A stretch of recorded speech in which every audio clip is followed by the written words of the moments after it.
नमस्कार, मैं आशीष दीक्षित और आप देख रहे हैं लाइव न्यूज एक्स।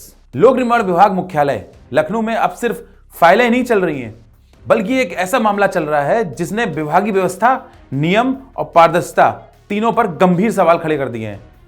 आरोप है कि मुख्यालय परिसर की सरकारी इमारतों के अंदर 2 संगठन अवैध रूप से संचालित हो रहे हैं। इन संगठनों का सालाना लाखों रुपए बिजली का खर्च भी विभाग ही उठा रहा है, यानी सरकारी बिल्डिंग भी और सरकारी बिजली भी, जबकि विभाग के ही अपने कई कार्यालय और संगठन मुख्यालय के बाहर किराए की इमारतों में चलने को मजबूर हैं। सबसे चौंकाने वाली बात यह है कि अधीक्षण अभियंता लखनऊ ने प्रमुख अभियंता ए.के. द्विवेदी को पत्र लिखकर अनुरोध किया है कि उनके सर्किल द्वारा राजभवन का महत्वपूर्ण कार्य किया जाता है, जिससे राजभवन के नजदीक मुख्यालय पर रहना उनका बेहद जरूरी है।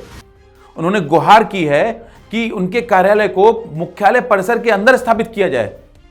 इससे साफ संकेत मिलता है कि विभाग के अधिकारियों को भी मुख्यालय में अब जगह नहीं मिल पा रही है। संगठन पूर्णतः तरह से हावी है मुख्यालय पर, लेकिन सरकारी भवनों में कुछ संगठनों की मौजूदगी बरकरार है।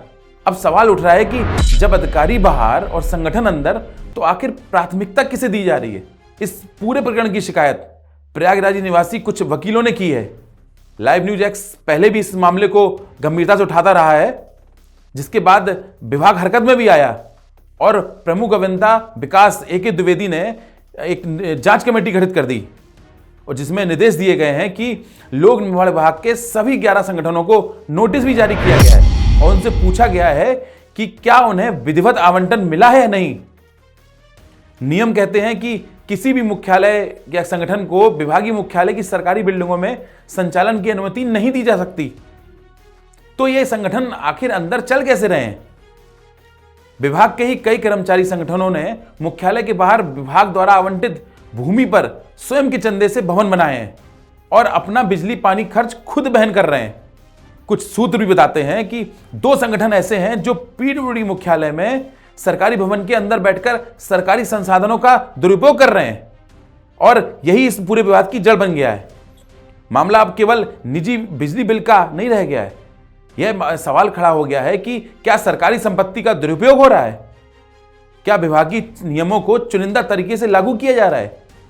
और सबसे अहम बात यह है कि क्या कार्रवाई होगी या मामला फाइलों में दब जाएगा?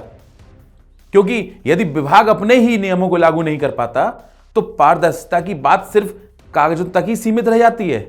अब नजरें प्रमुख अभियंता ए.के. द्विवेदी पर टिकी हुई हैं।